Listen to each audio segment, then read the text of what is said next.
Hello, सभी को नमस्ते, जय हिंद।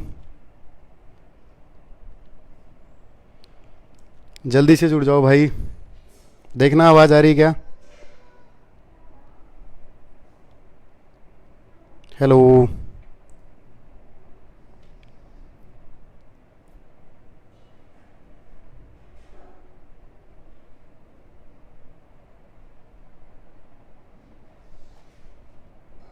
तो अपनी फेसबुक चलाइए एक बार, देखिए। अरे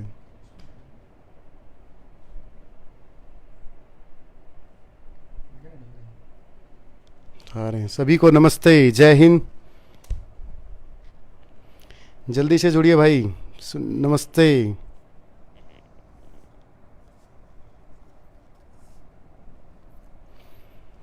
आंधियों को जिद है बिजलियां गिराने की, हमें भी जिद है वहीं आसियां बनाने की। जल्दी से आइए भाई, हमारी फैमिली कहाँ रह गई? आ रही है आवाज़? चलो भाई, welcome to my official page. सभी का आपका स्वागत है। और हमारे बीच आज हैं मेरे ख़ास दोस्त अचिन, जो सबसे पहले उन्होंने एमए की ज्योग्राफी से, फिर जेआरएफ किया। और वो बताएंगे कि बीच में असफल आदमी भी सफल हो सकता है। असफल का मतलब जब हमारी 10वीं 12वीं में री आ जाती है। आप सोचते हो कि 10वीं 12वीं में असफल होने वाले भी यहाँ तक पहुँच जाते हैं। इन्होंने यूपीएससी भी क्वालिफाई किया है और एचसीएस भी क्वालिफाई किया है। और ये सबसे पहले पटवारी पे सिलेक्ट हुए थे, हमारी जो भर्ती हुई थी। इसका एग्ज़ाम 1 मई 2016 को हुआ था। उसके बाद ये मंडी सुपरवाइज़र लगे हैं। उसके बाद इनका सिलेक्शन नायब तहसीलदार के पद पर हुआ है। तो हम अचिन सर से जानेंगे कि कैसे हमने एक स्ट्रैटेजी तैयार करनी है एसएससी सीजीएल के लेकर से यूपीएससी तक की, ग्रुप डी से लेकर यूपीएससी तक की, एनडीए सीडीएस की, एक्स ग्रुप की, एयरफोर्स की, वाई की जो आती हैं, हर तरह की वैकेंसी का जिक्र करेंगे। और हम देखेंगे कि तैयारी किस तरीके से करनी है, उन सभी चीज़ों का जिक्र करेंगे। तो वेलकम अचिन सर हमारे पेज पर। तो बच्चों की तरफ से मैं स्वागत करता हूँ। लो सर। सबसे पहले तो मेरा सभी को नमस्कार।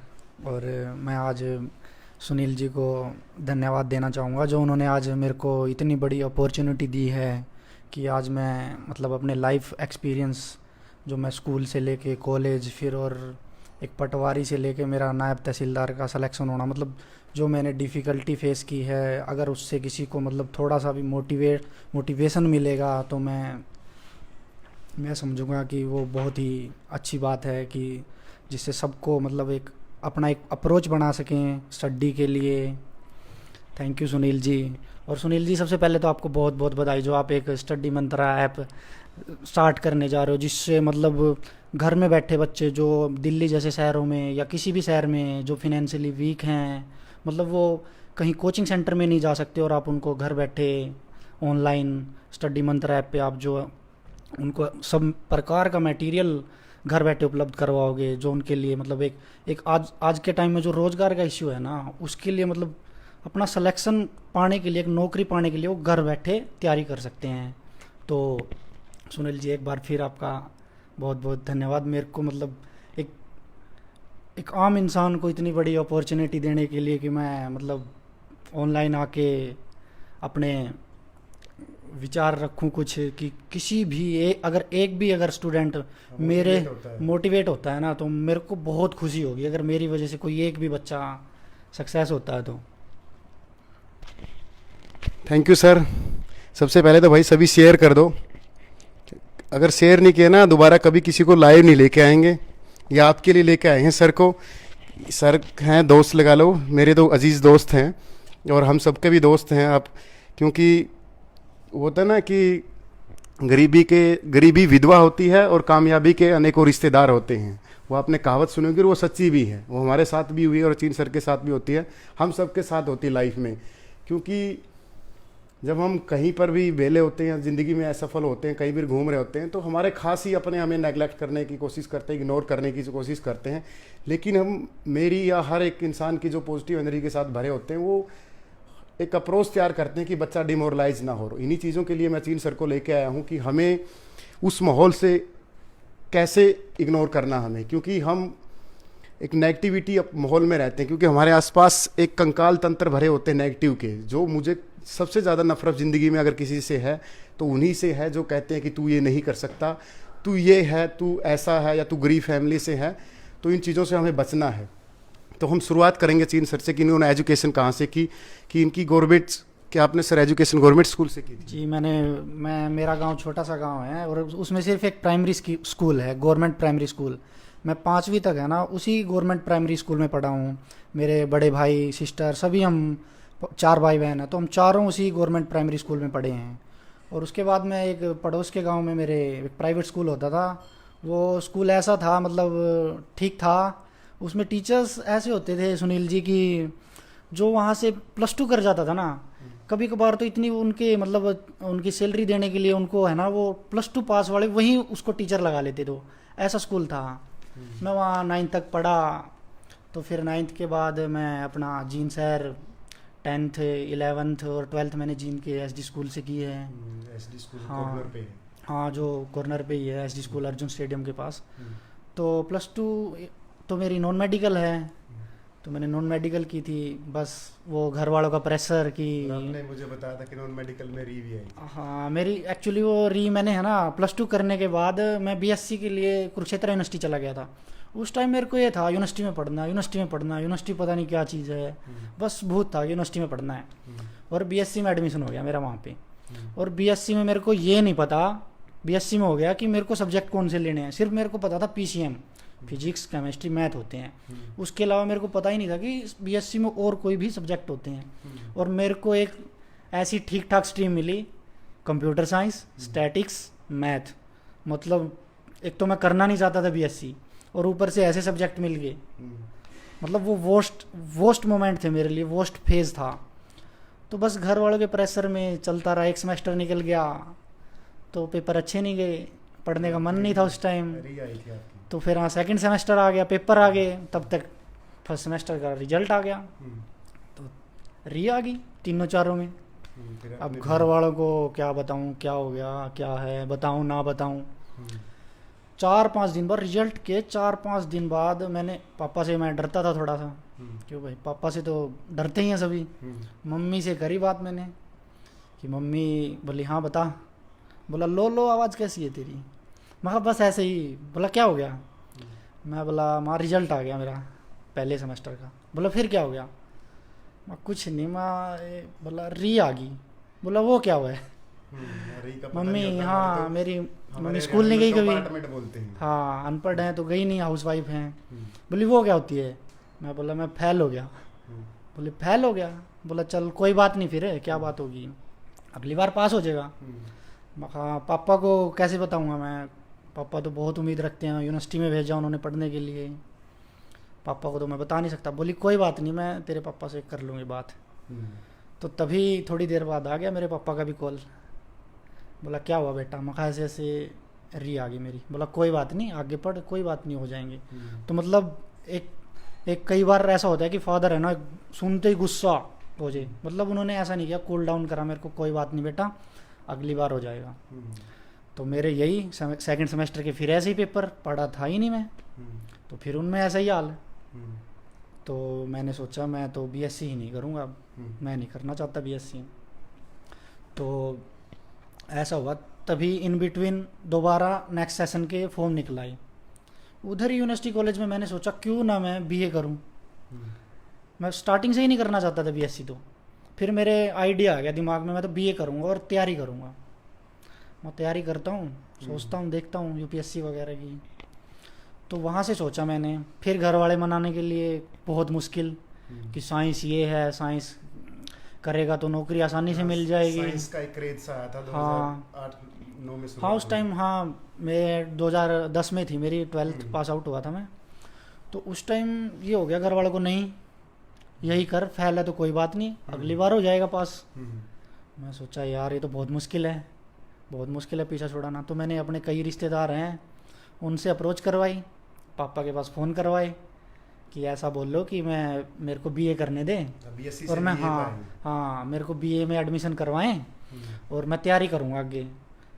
तो घर वाले बोले नहीं भाई बीएससी करनी पड़ेगी। तो मैंने लास्ट में इमोशनली भी ब्लैकमेल करा घर वालों को कि आप लोगों को तो नौकरी चाहिए ना, कोई बात नहीं मैं नौकरी दे दूंगा, आपको नौकरी मिल जाएगी, कि मैं नौकरी लग जाऊंगा सबसे पहले। तो बहुत मुश्किल से लास्ट डे था मेरा फॉर्म का, लास्ट डेट थी। उस दिन पहली रात को मैंने फिर पापा को, उस टाइम फिर कुछ सामान ही नहीं थे, उस टाइम फिर एक फ़ोन करवाया मैंने। बच्चे बता रहे हैं हाँ। एक बार, जैसे अन्नू का कमेंट आया है कि सारे घर के ही प्रॉब्लम है, जैसे भाई री आ जाती है या बच्चे घर के नहीं मानते। तो जैसे आपने बताया कि हाँ हरियाणवी में बोलते हैं कंपार्टमेंट या री, वो भी इसलिए बात है जब री लेके मैं अब्दुल कलाम सर की मैंने बायोग्राफी पढ़ी है। उन्होंने +2 में क्लास में उनका एस्ट्रोनॉमिक फिजिक्स उन्होंने MSc की थी, तो +2 क्लास में जब वो थे तो उनकी फिजिक्स में री आई थी, री आई थी। तो मैं बार बार बच्चों को क्लास में ही बताता हूँ कि असफलता कोई मायने नहीं रखती, कि हम किस एक छोटी सी असफलता ज़िंदगी की लगा लो, बस वो थोड़े बहुत के लिए एक ब्रेक है। वो ब्रेक जैसे शेर है ना, पीछे आता है और एक अच्छी छलांग लगाता है। जैसे आपने बताया री आई है और आप हिंदी मीडियम से हो और हिंदी मीडियम से आपने UPSC निकाला है, तो ये उन्हीं बच्चों के लिए मैसेज है जो ये बता रहे हैं कि हाँ हिंदी मीडियम वाले कुछ नहीं कर सकते। तो मेनली यही है कि इन री को इग्नोर करें कि भाई BSc में आए, BA में आए, इस प्रकार से, और ना चक्कर पड़ता अपना मीडियम का कि हिंदी मीडियम है, इंग्लिश मीडियम है। ये एक लॉबी होती है ना इंग्लिश की, जो बड़े बड़े स्कूल हैं, इंटरनेशनल स्कूल हैं, बहुत किसी का नाम तो नहीं लेंगे हम, एक लॉबी है कि जो इंग्लिश बोलते हैं वही कामयाब होते हैं। लेकिन सर जहाँ तक मेरा इंट्रोडक्शन है, किसी भी जहाँ तक मेरी अप्रोच है या जिनको मैं जानता हूँ जिस भी लेवल तक, वो 99% हिंदी मीडियम वाले हैं। तो बच्चों को यही मैसेज दूंगा। सभी को नमस्ते भाई, जय हिंद। किसी भाई नवीन दैया पैसे दे के नहीं लगे, ये आपकी भ्रांति है यार दैया, मैंने आपका कमेंट पढ़ लिया था। हाँ इस पर भी मैं दूंगा कि हर चीज़ वो नहीं होती भाई, पैसे आप मानते हैं कि ये एक परसेप्शन बना हुआ कि पैसे से ही लगा होगा भाई, इसने तो मंडी पटवारी में भी दिए होंगे, सुपरवाइजर में भी, इन चीज़ों से निकलो भाई। क्योंकि ना जो पढ़ते पढ़ते यहाँ डार्क सर्कल हो जाते हैं उसके बाद चलता है, क्योंकि जो डार्क सर्कल है ना, ये ज़िंदगी में आने वाले कामयाबी रोशनी की झलक होती है कि हाँ ज़िंदगी में एक कामयाबी आएगी। ये पढ़ते पढ़ते डार्क सर्कल हो जाते हैं और आप जैसे बोल जाते हो कि हाँ यार ये तो पैसे दे के लगे होंगे, या आप बहम निकाल दो। क्योंकि मैं पिछली सरकारों का तो नहीं पता और ना हमें BJP की सपोर्ट करते, लेकिन इस सरकार में पढ़ने वाले बच्चे लगे हैं, थोड़ा बहुत होता है, वो हर लेवल पे होता है, किसी एक UPSC को छोड़कर, CDS को छोड़कर, तो हर स्टेट में होता है। वो यही नहीं कि हरियाणा में होगा, वो माइनर होता है छोटा सा। अगर वो भी कोशिश करे कि सरकार रोके, वो भी गलत है, हम उसको सही नहीं ठहरा रहे, लेकिन थोड़ा सा पॉजिटिव एनर्जी दो बच्चों को कि पैसे में सिलेक्शन नहीं होता। हमने तो थोड़े बहुत अगर हुआ होगा तो हमारी नज़रों में तो नहीं आया। तो आप क्या लगता है सर कि पैसे में लगते हैं? ऐसा पैसे का तो ऐसा है, वो अब मीडिया है, न्यूज़पेपर है, उसमें बहुत आई कि हाँ इसका तो रेट इतना चल रहा है, नायब तहसीलदार को तो इतना रेट था, पेपर आउट हुआ। अब ऐसा है सुनील जी कि मैं सबसे पहले पटवारी लगा। हाँ, पटवारी में पैसे, हाँ उसमें कोई, और हाँ इंटरव्यू में भी मेरे मार्क्स, अब HSSC का 25 मार्क्स का इंटरव्यू होता था। 1 मई 2016 को एग्जाम हुआ था। हाँ हाँ हाँ, वो सबसे मतलब एक इजी पेपर आया था 1 मई 2016 को जो पटवारी का एग्ज़ाम हुआ। मैंने जब तक मैं साइंस पढ़ा रहा था मुखर्जी नगर में, तब तक ये लगा लो जो हरियाणा जीके का लेवल था वो सही था, मतलब एग्ज़ाम का लेवल सही था और वो फेयर हुई है। ऐसे ऐसे बच्चे लगे हैं, मतलब जैसी हमारी फैमिली है, हम भी गरीब घर से हैं। ये मत सोचना कि भाई अच्छी शर्ट पहन ली तो अच्छी रॉयल फैमिली से आते हैं, हम भी बस आपकी तरह हैं, कहीं सोच लो कि हाँ। तो ऐसी ऐसी फैमिलियों से लगे हैं, हमारी फैमिली जैसे से, जहाँ पर किसी को खाने के दाने नहीं है। तो आप ये भ्रांति है, ये रूमर मत फैलाओ कि पैसे से लगते हैं। यार वो 1-2% होंगे और उन 1-2% की वजह से बच्चे मेहनत ना करें तो यार वो ज़्यादती होगी बच्चों के साथ। तो प्लीज़ ऐसी बातें कमेंट ना करें। और आप पूछ रहे हो ऐप जल्दी आएगी स्टडी मंत्रा के नाम से, फाड़ू तैयारी करके साथ तैयारी कर रहे हैं। ऐसे नहीं होगा कि मार्केट में एक छोटे से लेवल पे आएंगे, अच्छे से लेवल पाएंगे, अच्छी एजुकेशन देंगे। हर एक बैच अलग होगा, जैसे GS का बैच अलग होगा, GS में साइंस का बैच अलग होगा, जैसे GS साइंस अलग आएगी कि इतने रुपए का कोर्स साइंस का है, हरियाणा GK अलग आएगी, UP GK अलग आएगी, UP पुलिस कांस्टेबल का अलग आएगा, SSC CGL की साइंस अलग होगी। हर तरीके की तैयारी चल रही भाई। ऐप और ऊपर है ना चैनल का लिंक डाल दिया होगा, शायद जितेंद्र ने डाल दिया होगा। तो सर आते हैं यूपीएससी पे। जब यूपीएससी की तैयारी शुरू की, पटवारी वाली हाँ पटवारी वाले बता रहे हैं भाई सर। वो बात जो पैसे वाली थी ना, तो उस पे सुनील जी ये था कि मेरे पटवारी में भी है ना, जो इंटरव्यू मार्क्स थे 25 में से सिर्फ 10 नंबर मेरे इंटरव्यू में लगे थे। अब ये बता दो कि कोई इसमें पैसे कहाँ पे कोई पैसे एडजस्ट होंगे। नितिन डचौली है वो सर, बुक और सिलेबस के बारे में बताएं। नायब तहसीलदार की बुक बताइए सर। बुक भी बताएंगे, अभी बता देंगे बुक्स के बारे में भी। तो उसके बाद मेरा मंडी सुपरवाइज़र में भी हुआ, उसमें भी मेरे 25 में से सिर्फ 11 मार्क्स मेरे इंटरव्यू के लगे थे। 25 में से? हाँ, और वो मिनिमम एचएससी मिनिमम देती है इतने मार्क्स, सबसे मिनिमम यही मार्क्स देती है। 25 में से 10 और 11, पटवारी में 10 लगे मेरे, और इसमें मंडी सुपरवाइज़र में 11 लगे। और हाल ही में पीछे नायब तहसीलदार के बाद एक रिजल्ट आया था मंडी में ही असिस्टेंट सेक्रेटरी का, उसमें भी मेरा क्लियर था। तो उसमें भी मेरे इंटरव्यू में मार्क्स 13 मार्क्स लगे हैं 25 में से।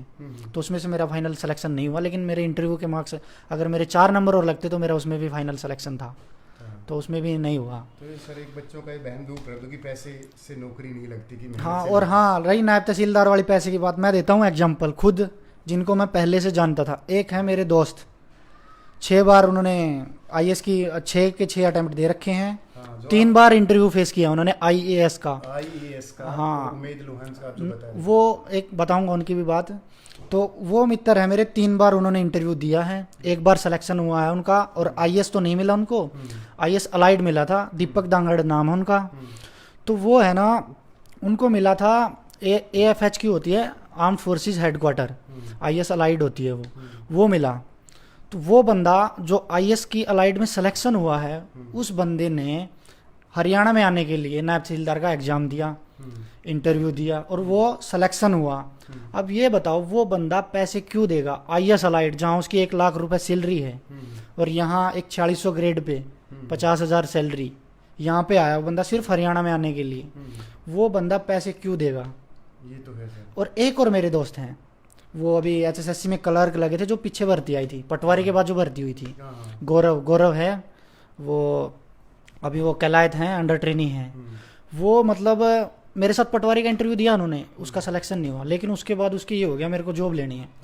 हाँ, क्लर्क थे वो, बाद में क्लर्क लगे पटवारी के बाद तैयारी करके। उसके बाद जितने भी उन्होंने एचएसएससी एग्जाम दिए, जो एक्साइज इंस्पेक्टर है, टैक्सेशन, उनमें है ना अभी रिजल्ट नहीं आया उनका, उसके अबो 90 मार्क्स हैं रिटर्न में, अबो 90। हाँ, वो बंदा फिर वो नायब तहसीलदार का एग्जाम, उसमें भी वो उसका सिलेक्शन हो गया। तो उस बंदे ने इतनी तैयारी करी, क्यों, मैं उनको पहले से जानता हूँ। तो 2 बंदों के तो मेरे पास एग्जाम्पल हैं, और राम है, मैं जॉब पे हूँ तो मैं क्यों पैसे दूंगा, और ना मेरा इतना मतलब फाइनेंशियली इतनी स्ट्रॉन्ग कंडीशन है कि हम पैसे दें। हाँ बिल्कुल, 2 लाख देने पड़े तो वो हम भी नहीं देंगे, बिल्कुल वाले मना कर देंगे, कहाँ से लेके आएंगे। बिल्कुल, हम तो नायब से तहसीलदार लग गया, बहुत खुशी है, लेकिन अब वो था एक बार पटवारी भी रह गई तो वही गुजारा करना है। अब जा भाग थोड़ी ना सकते हैं कहीं पे, तो वही है बस। पैसे का तो अब सुनने में तो आता है, लेकिन अब हमने तो नहीं दिए। मेरे पास तो 2 एग्जाम्पल हो रहे हैं, अब मेरी नहीं मानेगा तो, लेकिन वो उनको तो मैं श्योर जानता हूँ। मैं भी जानता हूँ सर, हमारे साथ पीएसआई है, बलिंदर सर थे, बलिंदर दहिया सर, वो हमारे साथ सब इंस्पेक्टर की ट्रेनिंग कर रहे थे, तो उनका भी हुआ है। वो हमारे साथ ट्रेनिंग करते थे और पूछते थे कि यार पैसे दूं या ना दूं, तो हमने बोल दिया था कि पैसे देने की ज़रूरत नहीं है, और उनका सिलेक्शन हुआ है। ठीक है, तो भाई एक शायरी मार देता हूँ। अरे दुनिया का डर नहीं जो तुझे उड़ने से रोक रहा है, कैद तो तू अपने नज़रिए के पिंजरे में है। तो हम अपने नज़रिए के पिंजरे में बंद हैं कि कैसे हम उन चीज़ों को सोचते हैं कि ऐसे होगा तो तैयारी क्यों करूं इस तरीके से। तो भाई प्लीज़ इन चीज़ों से बचा करो। टॉपर वही होते हैं या तैयारी करने वाले सक्सेस वही होते हैं जो एक बदलती रंगीन दुनिया से बाहर ब्लैक एंड वाइट किताबों को हाथों में पकड़ते हैं और अपना नज़रिया बदल कर दिन रात मेहनत करते हैं और नेगेटिव अप्रोच से दूर रहते हैं। तो प्लीज़ इन चीज़ों से दूर ही रहा करो। तो सर पहली बार हमारे साथ 300 बच्चे लाइव जुड़ चुके हैं, और भाई ज़्यादा से ज़्यादा शेयर कर दो। मैंने अचीन सर से कहा था कि मेरी जो स्टूडेंट हैं या मेरे भाई हैं जो मेरे पेज से जुड़े हैं, वो मुझे बहुत चाहते हैं, और वो इस तरीके से करते हैं कि सर ने बोला कि मैं तो तब मानूंगा जब इस पे 500 शेयर आएंगे। अगर आप, मेरी इज्जत है आज, तो प्लीज़ शेयर करें मैक्सिमम। सभी को जय हिंद, सभी को जय हिंद, जय भारत। प्लीज़ हाँ जय भगवान भाई, शेयर अभी सर से करूँगा, जुड़े रहो। बट से सर से मैं सारी बातें पूछूंगा कि बुक कहाँ से, बुक हर चीज़ का हम तैयारी के यूपीएससी से लेकर, हम यूपीएससी का जिक्र ही नहीं करेंगे, बाद में जिक्र करेंगे, हम ग्रुप डी से शुरू करेंगे। किसी भी स्टेट का हम ग्रुप डी से तैयारी करेंगे, किस तरीके से कौन सी बुक पढ़नी है। तो जुड़े रहें और मैक्सिमम शेयर करें। भाई मोंटी भार्गव, अजय भार्गव भाई जय हिंद। तो एक अजय भार्गव सर हैं, इनकी भी बुक अच्छी है हरियाणा जीके की। तो क्या सर कपिल शर्मा की तरह कभी आपने सोचा था कि सर आप मेरे शो में आओगे? सुनील जी, ये तो नहीं सोचा था कि कभी आपके शो में आएंगे, लेकिन जब आपसे मिले, हम पहले भी मिला हूँ आपसे सिलेक्शन होने से पहले। बुक पढ़ी या वीडियो देखी कभी गाने से? जी बिल्कुल, वो आपकी एक जो स्टडी आईक्यू पे आपकी वो जो 4 घंटे वाली वीडियो है ना, हाँ वो मतलब बहुत ही अच्छी लगी मेरे को। उसमें जो आपने ट्रिकी अप्रोच से जो करवाया ना, कुछ क्वेश्चन मेरे को 10-12 मतलब मिल जाते थे। HSSC के जो एग्जाम होते थे उनमें मेरे को डायरेक्टली मिल जाते थे कि हाँ सुनील जी ने वो उस दिन उठा के आया था सर। क्योंकि सर मैं पढ़ाने से पहले, हर टीचर अच्छा होता है सर। मैं बच्चों को बता दूं कि बबीता मैम हरियाणा जी के पढ़ाती है, विद्यापीठ वाले पढ़ाते हैं, जय भार्गव सर की बुक है, संदीप सिवाज पढ़ाते हैं। हरियाणा का कोई भी टीचर हो जिसको मैं नहीं जानता, सब टीचर अच्छे हैं। बस हमारा परसेप्शन ये है कि हम उसको समझ नहीं पाते। मेहनत हमें खुद करनी होती, ना कोई टीचर हमें सिलेक्शन देगा कि कोई टीचर आके हमें घोल के टैबलेट देगा, ले बेटा पैरासीटामोल इसको ले। नहीं, मेहनत हमें खुद करनी होती है। और ये अपने दिमाग से हटा दो कि कोई टीचर बहुत बड़ा ब्रांड होता है। टीचर मेहनत से ब्रांड होता है, और धीरे धीरे उससे ज़्यादा बच्चे जुड़ जाते हैं, वो ब्रांड हो जाता है। और सर एक बात कहूँगा, हम जैसे हम ग्रुप डी की तैयारी शुरू करें HSC में या यूपी पुलिस में किसी में, तो बच्चा कहाँ से शुरू करे? बच्चे पूछ रहे हैं बुक के बारे में। तो सभी को नमस्ते भाई, शेयर कर दो भाई, क्योंकि आज इज्जत का सवाल है। अगर मैं वीडियो के बाद अगर मैंने शेयर नहीं किया ना, कभी भी नहीं लेके आऊँगा, क्योंकि अगली बार वीडियो में मैं IPS को लेके आऊँगा। हमारे सर को एक अच्छी, मतलब जो इससे हमें मैक्सिमम मोटिवेशन मिलेगा, उसको लेके आऊँगा। तो मैक्सिमम शेयर कर दो प्लीज़, हार्डली रिक्वेस्ट है। तो सर बताएं, ग्रुप डी से शुरू करेंगे हम, फिर अपर लेवल तक जाएंगे धीरे धीरे कि कौन सी बुक पढ़ें हर जिक्र, क्योंकि बच्चे मैक्सिमम बुक के बारे में पूछते हैं और टीचरों के बारे में पूछते हैं। तो टीचरों का तो ये कि किसी भी शहर में पढ़ें, कोई भी टीचर हो, सब मेहनत करते हैं, किसी भी कोचिंग का हो, सब मेहनत करते हैं, सब अपना आउटपुट मैक्सिमम देने की कोशिश करते हैं। वो तो सर देख, बिजनेस अलग होता है, वो तो रोजी रोटी होती है। हर शहर में, हर सिटी में एक कोचिंग सेंटर होते हैं, कोई हर टीचर मेहनत करता है। तो हम किसी का नाम, मैंने तो सभी टीचरों का नाम ले दिया जो अच्छे अच्छे टीचर हैं, क्योंकि सर मेरी खुद का परसेप्शन है, मैं कभी किसी से जल महसूस नहीं करता कि यार ये टीचर हरियाणा जीके का, ये टीचर साइंस का है, तू भी GS पढ़ाता है, ये भी GS पढ़ाते हैं, तो इनका नाम क्यों ले। हमें सर बच्चों की कामयाबी से मतलब, कई बच्चा कामयाब होकर किसी चौराहे पे मिलेगा, तो जो उसके दिल में अंतरात्मा से बोलेगा कि सर ने ये एडवाइस दी थी, तो वो सर वो बेस्ट फीलिंग होती है दुनिया की। जैसे मैं कुरुक्षेत्र गया हुआ था, मोदी सर की रैली थी में, वहाँ पर एक बच्चे ने मेरे साथ सेल्फी ली सर, तो मेरी ज़िंदगी का बेस्ट मोमेंट था। बोला सर मैं आपका फ़ैन हूँ सर, मैं आपके हरियाणा जी के पढ़ता हूँ, मैं आपके सर साइंस पढ़ता हूँ मुखर्जी नगर में। तो सर वो बेस्ट फीलिंग होती है एक टीचर के लिए। तो मैं सभी टीचरों से एडवाइस करता हूँ कि वो ज़्यादा से ज़्यादा मेहनत करें। तो आइए शुरू करते हैं सर आज की स्ट्रैटेजी कि कहाँ से कौन सी बुक पढ़ें। सुनील जी, ऐसा है, बुक्स मार्केट में बहुत सारी बुक्स आती हैं और बच्चे देख के पजल हो जाते हैं कि कौन सी बुक पढ़ें, ये पढ़ें वो पढ़ें, अलग अलग टीचर्स हैं। बुक तो सभी की अच्छी होती हैं वैसे। नहीं, जैसे बेसिक शुरू करें, जैसे GS, जैसे हाँ, मैक्सिमम GS आ रहा हूँ मैं उस पर, हरियाणा जीके पे भी आऊँगा, और जो GS है उस पर भी। GS के लिए वैसे सभी बोलते हैं NCERT, वाकई में NCERT हैं अच्छी बुक्स। कहाँ से कौन सी क्लास से शुरू करें सर मैं NCERT जैसे हिस्ट्री की है, हमारी हिस्ट्री की, वो 6 क्लास से लेके है ना, जो 12 तक की है ना, वो मतलब किसी भी एग्जाम के लिए, आप UPSC का IAS लिखोगे ना, उसके लिए भी बहुत ही ज़बरदस्त बुक्स हैं NCERT। हिस्ट्री की तो 6 से लेके 12 तक। और साइंस का ऐसे ही ज्योग्राफी की भी 6 से लेके 12 तक। ज्योग्राफी की बहुत ही अच्छी बुक्स हैं NCERT। वो UPSC के जो मतलब मेंस में ऑप्शनल भी लेते हैं ना ज्योग्राफी, मेरा खुद का ऑप्शनल ज्योग्राफी था, और मैं खुद NCERT प्रेफर करता था ज्योग्राफी के लिए। मतलब इतनी अच्छी बुक्स हैं हिस्ट्री और अपने ज्योग्राफी के लिए। NCERT तो हैं ही, और हमारी जैसे एक ल्यूसेंट तो आती है बेसिक, वो तो मतलब, जैसे मैं हिस्ट्री पढ़ाता हूँ, हाँ, मेरा ऑप्शनल हिस्ट्री है सर, तो मैं क्लास में जिक्र करता हूँ, लूसेंट 5वां वेद है भाई। जैसे हमारे 4 वेद है ना, तो लूसेंट एक 5वां वेद है जो किसी भी वो UPSC से लेकर एक ग्रुप D तक, क्योंकि आज बोलते हैं ना कि लूसेंट से पेपर नहीं आता, अगर ध्यान से चेक करोगे तो लूसेंट में वो बात पक्की मिलेगी, हर पेज पर मिलेगी। क्यों सर? बिल्कुल, किसी भी एग्जाम में ये लगता है ना, ये क्वेश्चन कहाँ से आया, मतलब कहीं नहीं मिलेगा, वो क्वेश्चन लूसेंट में मिलता है। बिल्कुल मिलता है ल्यूसेंट में। एक साइंस की तो बताओ ल्यूसेंट सर। तो मस्ट है। साइंस की एनसीईआरटी बहुत अच्छी बुक्स हैं। हाँ। एनसीईआरटी मैं खुद प्रेफर करता हूँ। हम्म, एनसीईआरटी मैं खुद 6 से लेके मतलब 12th तो वाला हायर वो होगी, हाँ। 10th तक की जो बुक्स हैं ना हम्म, बहुत ही अच्छी, और प्लस ल्यूसेंट। हम्म।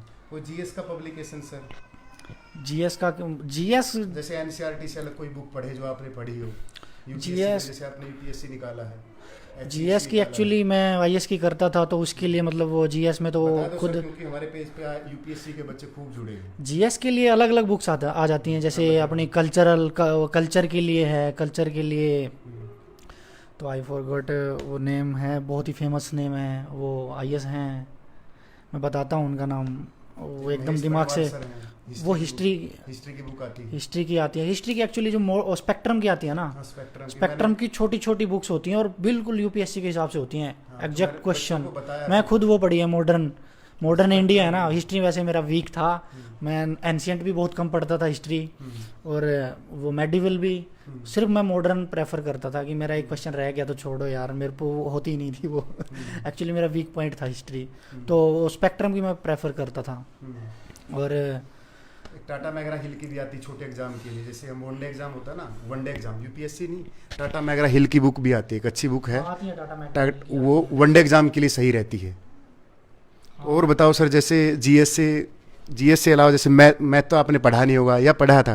मैं तो नॉर्मली नॉर्मली मैथ पढ़ा था। तो बताओ सर, जहाँ से भी पढ़ा आप बच्चों को बताओ, क्योंकि बच्चे आज स्पेशल आपके लिए आए हैं। और बच्चों ने, जैसे मैंने बोला, बच्चों ने लगभग 107 शेयर कर दिए। भाई कम है 107, आपको अपनी अंजलि की कसम अगर शेयर ना करें तो ठीक है, मैक्सिमम करें। बताओ सर और कुछ। मैथ का तो ऐसा है, वो +2 थी नॉन मेडिकल, तो उसके हिसाब से नॉर्मली करते थे कभी कभार। साइंस की स्ट्रेटजी बताओ, जैसे साइंस सर 10 से 15 नंबर की आती है। Science NCERT plus Lucent. हाँ, एनसीईआरटी। और हाँ, करंट अफेयर में आप कोई सी भी मैगजीन देखो, रेगुलर पढ़ोगे तो करंट अफेयर में न्यूज़पेपर, उसमें वो फॉलो करो। 9 क्वेश्चन आए थे करंट अफेयर के, तो मेरे 9 में से 9 सही थे। करंट अफेयर मेन योगदान देता है सर। बिल्कुल, करंट अफेयर प्लस ल्यूसेंट और एनसीईआरटी। बच्चे क्या करते हैं कि करंट अफेयर पे सबसे कम ध्यान देते हैं, क्योंकि सोचते हैं यार 2-3 नंबर क्या आएगा, लेकिन किसी किसी एग्जाम में वो 5-6 क्रॉस कर जाता है, और करंट अफेयर पे ध्यान नहीं देते, जो वो क्या करता है, वो सिलेक्शन रोक देता है। बिल्कुल, आज के टाइम में तो करंट अफेयर है ही, किसी भी एग्जाम में देख ले हम, एचएसएससी के एग्जाम है, हरियाणा की जीके करंट अफेयर एक हफ्ते पहले की जीके आ रही है। एक हफ्ते की। बिल्कुल, मेरे खुद एचसीएस का जो मेंस एग्जाम था ना, वो जम्मू का रीऑर्गेनाइजेशन हुआ था तब, जम्मू का तो हुआ। बिल्कुल एक हफ्ते बाद का क्वेश्चन एचसीएस के मेंस में क्वेश्चन था, वो 2 क्वेश्चन उससे रिलेटेड। हम्म। तो मतलब करंट अफेयर तो मस्ट है आज के टाइम में। न्यूज़पेपर, कोई सा भी न्यूज़पेपर पढ़ो, इंग्लिश डेली की नोट डाउन करो। इंग्लिश की। इंग्लिश की तो अपनी आजकल मार्केट में आ ही रही हैं, सबको पता है, सब वही प्रेफर करते हैं, जैसे वो अपनी पैरामाउंट वगैरह की है ना, मैंने वो पढ़ी है। पैरामाउंट आती है भाई, नीतू मैम की प्लीज टू पैरामाउंट। और खुद मैंने खुद एग्जाम के लिए सही है, बेस्ट है।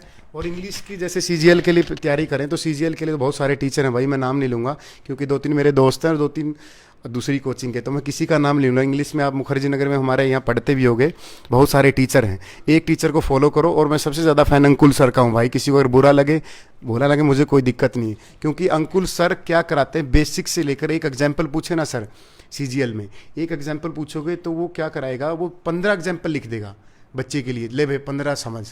अगर हमें कोई एक बात पूछे और कोई 15 बताए तो इसलिए बात है सर, हम कैच करेंगे। तो सबसे बेस्ट टीचर वो इंग्लिश के सर वहाँ। और कोई बुक है, जैसे कि एक बुक ले लो, कोई भी बुक ले लो, जैसे प्लीज टू पैरामाउंट है, वो बेसिक बुक है, ये नहीं कि सीजीएल उसमें 50 है, वो बेसिक बुक है सर, वनडे एग्जाम के लिए, जैसे स्टेट एग्जाम होता है ना, जैसे हरियाणा पुलिस, यूपी पुलिस या पीसीएस, तो उसके लिए वो सही है। और सर ये पूछ रहे हैं लक्ष्मीकांत की बुक कैसी, आपने पढ़ी होगी लक्ष्मीकांत सर? हाँ बिल्कुल, लक्ष्मीकांत तो फैन है, मैं भी फैन हूँ, और भी बहुत सारे पॉलिटी के लिए। हाँ, और मेरी लक्ष्मीकांत तो मैंने जितनी बार पढ़ी है उतनी बार पेन से, कभी रेड पेन से, कभी ब्लू पेन से, कभी ब्लैक पेन से, जो भी पॉइंट है वो मैं नोट डाउन। पॉलिटी का वेद बोला गया उसको। हाँ बिल्कुल, वो तो मतलब अंडरलाइन है पूरी ब्लैक, वो बोलते हैं ना हमारे देसी में कि अगर पढ़ना है ना तो सही में बुक काली करनी पड़ेगी, वो मतलब वो काली है मेरी बुक लक्ष्मीकांत की। और जो जैसे हमारे करंट अफेयर वगैरह में कुछ ऐड होता है, वो डार्क है, जैसे वो डार्क सर्कल बोलते हैं, एक तो आई के नीचे डाई सर्कल, जो डार्क सर्कल होता है ना आँख के नीचे, वो जिंदगी में आने वाली रोशनी की निशानी होती है। जितनी बुक डार्क कर रखी होगी या जितनी आंखों के नीचे, वैसे तो मोबाइल से भी आंखें काली हो जाती हैं, लेकिन पढ़ने से जितनी आंखें काली होती हैं वो ज़िंदगी में आने वाले रोशन की निशानी होती है।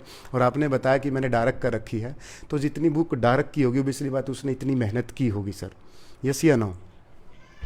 बिल्कुल। मैं हर बार पढ़ी है तो मैं करता था, एक बार एक पूरी लाइन अंडरलाइन कर दी, कभी फिर दोबारा पढ़ता ही लगता है यार ये काम की नहीं है, बस इसमें तो ये पॉइंट काम का है, वो ब्लैक पेन से कर दिया। मतलब जितनी बार पढ़ते कुछ ना कुछ दिमाग में आता कि ये पॉइंट भी आ सकता है एग्जाम में, मतलब ये क्वेश्चन भी हो सकता है।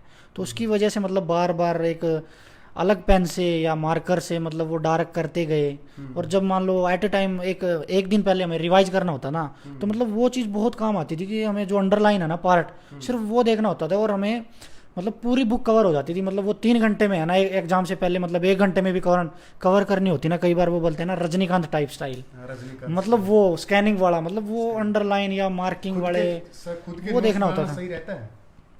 खुद के नोट्स तो मैंने तो कभी नहीं बनाए, खुद के नोट्स कि मतलब हाँ मैंने नहीं बनाए, मैं फ्रेंकली कह रहा हूँ। मैं बुक प्रेफर करता था, अच्छी बुक है जैसे लक्ष्मीकांत, हाँ मेरे को कोई और पॉइंट मिला, न्यूज़पेपर से मिला, कहीं और से मिला, मैंने अपनी बुक में वहीं पे लिख दिया जहाँ पे मतलब वो पॉइंट आना चाहिए। अंडरलाइन अच्छा रहता है। हाँ अंडरलाइन अच्छा रहता है बिल्कुल। वो मतलब मेन पॉइंट है उनको फोकस करना। हाँ कईयों को लगता है कि हाँ नोट्स बनाओ फिर बाद में ये रिवाइज करने अच्छे रहते हैं, मेरे को अंडरलाइन सबसे अच्छा लगता था। दूसरा क्वेश्चन सर, मैं यहाँ से नहीं लूंगा, मैं अपने मन से लूंगा। बिल्कुल।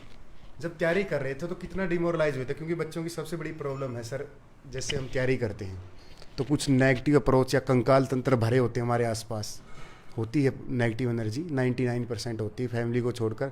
जो अच्छे दोस्त होते हैं दिल से, उनको छोड़कर जो ये बोलते हैं कि यार तू नहीं कर सकता, तो उनसे कैसे बचेंगे? या तो क्योंकि आपकी लाइफ में भी, सबकी लाइफ में आता है जो तैयारी कर रहे होते हैं कि यार तू करेगा, रहने देना है, इस तरीके की होती है। या दूसरे ग्रुप में बैठ कर करेंगे यार यूँ बनेगा साहब, यूँ बनेगा, तो इस तरीके की कैसे मतलब आई थी लाइफ में या नहीं आई कभी? बिल्कुल। मैंने एक्चुअली मैं +2 के बाद है ना, जब जैसे ही मैंने 12वीं की उसके बाद मतलब एक ऐसे था कि हाँ जॉब लेनी है। तब मेरे दिमाग में उस टाइम नहीं था, तब मैं बीएससी में था, उस टाइम मेरे ये नहीं था, मैं पढ़ता तो था नहीं बीएससी में। ये था कि हाँ मतलब जॉब लेनी है, जॉब लेनी है। तो मैं वो ये +2 नॉन मेडिकल के बाद होते हैं, मतलब एयरफोर्स या नेवी में group X group Y SSR के नेवी में होते हैं एग्ज़ाम। तो मैंने उनके भी इंटरव्यू दिए हैं, मेरे रिटर्न भी क्लियर हुए थे उनके, तो दिए हैं। तो उसमें भी मतलब एक इंटरव्यू दिया तो मैं हुआ नहीं मेरा उसके बाद उसमें सिलेक्शन। तो उसके बाद वो बीएससी फेलियर हो गए, फिर मैं बीए करके मैं वहाँ चला गया यूपीएससी के लिए। तो फिर 1-2 एग्ज़ाम दिए मैंने, नहीं हुए क्लियर, छोटे मोटे ऐसे। ये था कि हाँ घर वालों से बीएससी छोड़ रखी है, सबसे पहले जॉब लेनी है। तो इस चक्कर में ये था कि हाँ यार कोई तो जॉब लेनी है एक, तो जॉब लेने के हुए नहीं। फिर वही है, गांव में 1-2 बोलते आईएएस की कर रहा है, छोटे मोटे एग्जाम नहीं होते, मतलब टोंट मारते ही हैं। 1-2 रिलेटिव थे वो भी बोलते कि हाँ भाई। सर बच्चों को बस ये बताओ कि जैसे पूछ रहे हैं, क्योंकि मेरी भी प्रॉब्लम रही सर, जैसे मैं तैयारी करता था, जैसे मैं मुखर्जी नगर में रहा हूँ पिछले कई साल से, तो सर ये क्वेश्चन सामना करते हैं और बोल भी नहीं सकते आगे से जब तक हम असफल रहते हैं। तो एक सुनना पड़ता है कि यार चुप रहें तो भला है, क्योंकि हम ना तो इतनी रॉयल फैमिली से, क्योंकि किसी से पैसे उधार मांग मांग के पढ़ने पड़ते हैं, तो वहाँ से कोचिंग भी ली, दूसरे से क्या पता रूम का रेंट लेना पड़ जाए किसी से, तो चुप रहना ही मुनासिब समझता था मैं उस समय। और जैसे कोई पड़ोसी ताना दे या कोई पड़ोस वाला अंकल या कोई दोस्त, तो गुस्सा भी आता है और गुस्सा पीना भी पड़ता है। तो बच्चों को बताएं कि इस माहौल में अपने आप को कैसे मेंटेन रखें और तैयारी करते रहें। ऐसा है सुनील जी कि हमें डिमोरलाइज करने वाले तो बहुत आते हैं। क्यों? वो जलते हैं हमसे, पहली बात है वो जलते हैं। क्यों? डिमोरलाइज वही करेंगे जो हमसे, मतलब हम अगर थोड़ा सा भी आगे बढ़ना चाहते हैं ना। सबसे बड़ी प्रॉब्लम है बच्चों की, मेहनत तो खूब करते हैं बच्चे, मैं भी जानता हूँ क्योंकि सर मैं मैक्सिमम बच्चों से जुड़ा रहता हूँ, मतलब मैं खुद ग्राउंड लेवल से हूँ और कि ग्राउंड लेवल से ही जुड़ा रहता हूँ। जैसे अब भी ड्यूटी करता हूँ, जो बच्चों से पूछता रहता हूँ, जैसे मुझे लगता है ना पढ़ने वाला जा रहा है तो मुझसे खुद बात करता हूँ कि क्या चल रहा है, तो उसके चेहरे पे एक झलक होती है सर, एक दुखी सी आत्मा कि सर घर वाले ये सो कह रहे हैं। क्योंकि सर जब जॉब ना लगे या मतलब हम इनसिक्योर हो लाइफ में तो प्रॉब्लम आती है, तो वो चीज़ बता दो बच्चों को बार बार कि हाँ वो मोटिवेट रहें और पढ़ें कैसे, कि उस माहौल में अपने आप को मोटिवेट रखें और जब तक जॉब ना मिले एक डेडिकेशन के साथ लगे रहें।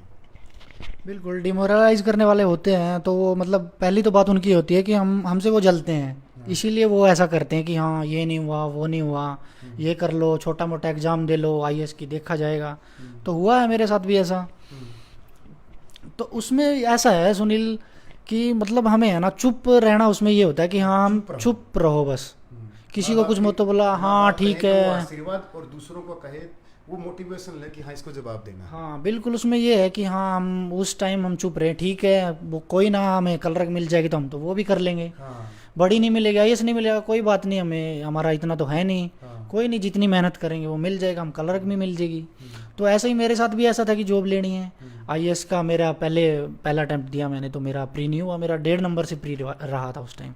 जीएस में 1.5 नंबर से मेरा प्री रह गया था। तो हुआ चलो कोई बात नहीं, मैं करता हूँ नेक्स्ट टाइम और मेहनत करी। उस टाइम मेरा निकल गया, परी हुआ। मेंस की तैयारी करी मैंने अच्छे से, मेंस हुआ, मेंस मतलब मेंस नहीं हुआ मेरा उस टाइम। तो उसके बाद प्रेशर वही था कि जॉब भी लेनी है, घर वालों की तरफ देखना। और जो एंटी लोग हैं वो भी हाँ। वेट कर रहे थे कि यार ये दिल्ली गया है, ये तैयारी कर रहा है, इसका कुछ नहीं होगा। बिल्कुल यही हो गया कि हाँ तू 2-3 साल हो गए थे मेरे को उस टाइम दिल्ली रहते हुए, बोला दिल्ली रह रहा 3 साल से, कुछ कोई नहीं एक हुआ। क्लर्क वगैरह का अभी एग्जाम नहीं निकला। सेम होता है बच्चों के हाँ साथ, यार तो 3 उसी साल टाइम से वो तैयारी कर रहा है। पटवारी वाले एग्जाम आ गया। हम्म, तो उसमें वो कुछ यूपीएससी की तैयारी थी मेरा, अब हरियाणा की भी मैं देख लेता था ऐसे ही बुक्स वगैरह, तो उसमें मेरा वो निकल गया। और जॉब इसलिए मेरे लिए, इसलिए कि इतना तो है नहीं थी कि मेरा फाइनेंशियल कंडीशन कि इतना कि हम वो अवॉइड कर सकें उस जॉब को कि छोटी मोटी ना लें। प्लस ऊपर घर वालों का प्रेशर में भी ऐसी छोड़ के बीए कर रहा था कि बीए वाले तो कुछ नहीं करते, ये है वो है। तो वो मेरा अच्छा निकल गया पेपर, तो उसमें मेरा सिलेक्शन हो गया। तो उससे पहले है ना मैं पीएचडी में भी एडमिशन था मेरा। तो पीएचडी मेरा ये था कि मैं यार एक ऑप्शन रखना है, ये मेरे को मतलब जॉब लेनी है पहले तो। एक अल्टरनेट होना हाँ। लाइफ में जरूरी है, क्योंकि सर मैं भी हमेशा सोचता, जैसे मैं एमएससी केमिस्ट्री हूँ, तो मैं भी सोचता था कि लाइफ में अल्टरनेट हो, लेकिन मैं थोड़ा सा ये भोलेपन लगा लो या अनभिज्ञता लगा लो, अल्टरनेट रखना चाहिए लाइफ में हमेशा। कि जैसे हम सोचे कि बड़ा करना है कुछ, तो लाइफ में पहले एक छोटा सा गोल सेट कर लें, उस सेट को गोल, जो छोटा सा गोल सेट किया जैसे हमने कल रखा करें, वो लेके फिर बड़ा एम रख लो। ये नहीं कि हम बहुत बड़ा गोल रख लें और वो भी अचीव ना कर पाएँ और छोटी चीज़ें भी हमारे हाथ से निकल जाएं। तो ये मैं मानता, आप भी मानते हो इस चीज़ को कि छोटे छोटे गोल सेट करें और हर गोल को लेते रहें। कि जैसे हमने छोटी जॉब ले ली ताकि हमारा करियर सिक्योर हो जाए और हमें एक नेगेटिविटी से और हमारे जो मतलब हम डिमोरलाइज उन चीज़ों से बचें। बिल्कुल, मैं वो पटवारी मतलब ये देखो, जब मैं यूनिवर्सिटी कॉलेज में गया था पढ़ने, मेरे को पीएचडी वाले दिखते थे, मतलब ऐसे डॉक्टर साहब, मगर मेरे को भी ये होता था कि हाँ यार पीएचडी तो बहुत बड़ी चीज़ होती है। उस टाइम एक बीच बीच में ये भी होता है यार पीएचडी भी करनी है। तो बीच में मेरे को ये था कि जॉब भी लेनी है और उधर आईएएस की भी करनी, मतलब 3 चीज़ें लगातार। और मैं पीएचडी में एडमिशन होते हुए मैंने वहाँ जो पीएचडी कर रहे जिनको 2-2 3-3 साल हो गए, वो लड़के मतलब पीएचडी करने वाले वो भी है ना एक पटवारी के, क्लर्क के, मतलब वो भी फॉर्म भर रहे। एक पीएचडी हाँ मैं बोला मतलब कहीं ना यार कहीं मतलब life इतने की बड़े उसको बड़े feel मतलब करते वो हैं। हाँ। और जब मैं कॉलेज में था तब ये सोचता था पीएचडी तो पता नहीं यार बहुत बड़ी चीज़ होती है। तो मैंने वहाँ भी मैं सोचा मैं यार जॉब तो मेरे को वैसे भी चाहिए है। जब पीएचडी वाले तैयारी कर रहे हाँ हैं। हाँ, तो मेरे को है ना मेरा पटवारी में सिलेक्शन हो गया, तो मैंने मतलब पीएचडी छोड़ दी। ये नहीं कि मैंने रेगुलर रखनी थी, मेरे को ये था कि जॉब लेनी है और आईएएस की करनी है। तो मैं पीएचडी स्किप कर दी, छोड़ दी बिल्कुल। तो इन बिटवीन पटवारी की ट्रेनिंग चलती रही मेरी और अपना मैं तैयारी करता रहा। तो बीच में वो मंडी सुपरवाइजर वाला भी निकल गया मेरा। मंडी supervisor, हाँ और भी फिर मतलब तहसीलदार वाला। बहुत सारे एचएसएससी के एग्जाम होते रहे, ऑक्शन रिकॉर्डर ये भी क्लियर था मेरा। तो मैंने उसकी वेरिफिकेशन नहीं दी क्योंकि मेरा पटवारी में हो रहा था, ऑक्शन रिकॉर्डर वैसे ही उससे कम ग्रेड पे का था, तो मैंने वो नहीं करा। तो और ये हरियाणा एसआई का जो सुनील जी आप हो ना, ये एसआई का मेरा भी क्लियर था। लेकिन मेरे को ये था कि मैं अगर पुलिस में चला गया तो मैं मतलब तैयारी नहीं कर पाऊंगा मेरी यूपीएससी वाली। वो क्योंकि पुलिस की जो प्रोफाइल ऐसा ही है कि हाँ टाइम नहीं मिल पाता। बिल्कुल उसमें कि टाइम नहीं मिल पाएगा। तो मैंने उसका फिजिकल मेजरमेंट टेस्ट है ना, मैंने वो स्किप कर दिया था। मैंने ये सोचा कि मैं पटवारी रह लूँगा, उसमें मेरे को टाइम मिल जाएगा तैयारी करने का, ये नहीं करूँगा। ऐसा था कि मैं और जॉब ले लूँगा आराम से, मेरे को इतना कॉन्फिडेंस था। तो फिर मंडी सुपरवाइज़र का हो गया। तो बीच में और भी एग्जाम जैसे मंडी का असिस्टेंट सेक्रेटरी का था, वो भी क्लियर था मेरा। और एक पहले वो थे एग्रीकल्चर इंस्पेक्टर के 2 एग्जाम, दोनों वो भी क्लियर थे मेरे।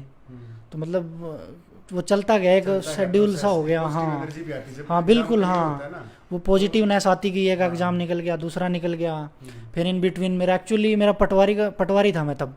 हमारे लोकसभा के इलेक्शन थे उस टाइम, और इलेक्शन में तो किसी भी कर्मचारी को मतलब ढील नहीं दी जाती, और पटवारियों में तो बिल्कुल भी नहीं। वो मशीनें हैं ना, ईवीएम होती हैं, वो उठा उठा के यहाँ से वहाँ रखनी, यहाँ से वहाँ रखनी, मतलब वो। और हमारे एक नायब तहसीलदार होते थे उस टाइम, मैं उनको बोलता सर छुट्टी दे दो, मेरा पेपर है नायब तहसीलदार, उन बिटवीन एग्ज़ाम हुआ था, और मेरा असिस्टेंट प्रोफेसर का भी था एग्ज़ाम उस टाइम, ज्योग्राफी का।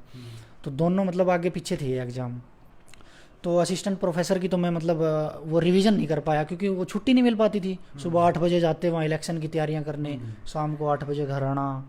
और मेरा ये थोड़ा यूपीएससी के चक्कर में मेरा जो जीएस वगैरह, मैथ, इंग्लिश, ये रीजनिंग सब अच्छा था। तो वो असिस्टेंट प्रोफेसर का तो निकल नहीं पाया, क्योंकि मेरा रिवीजन नहीं हुआ मेरा सब्जेक्ट का, ज्योग्राफी का, और वो मेरी अच्छी तैयारी थी। तो मेरा नायब तहसीलदार का निकल गया, और वहाँ पे छुट्टी भी नहीं देते थे। तो इन बिटवीन वो मेरा निकल गया नायब तहसीलदार वाला। लेकिन बिजी शेड्यूल सबका होता है। बिल्कुल। जैसे गांव में मैं लगा लूँ, जैसे गांव में हम सभी गांव से हैं, मोस्टली बच्चे, जैसे शहर के बच्चे भी तैयारी करते हैं, लेकिन ओबियसली जो क्राउड होता है वो सारा गांव का ही होता है जॉब के लिए। जैसे हम जैसे आईएएस के लिए, पीसीएस के तो हम मुखर्जी नगर ही आते हैं, लेकिन सर जैसे गांव में हमें काम भी करने होते हैं खेत के, तो उस बिजी शेड्यूल में पढ़ना भी होता है लड़की के लिए। जैसे लड़की घर का काम भी करती है, तो इसलिए बात है वो मेहनत कैसे करे, मतलब अपने लिए टाइम कैसे निकाले वो। अब कुछ करना है तो उसके लिए हमें सेक्रीफाइस तो करना पड़ेगा। सेक्रीफाइस के बिना तो बिल्कुल।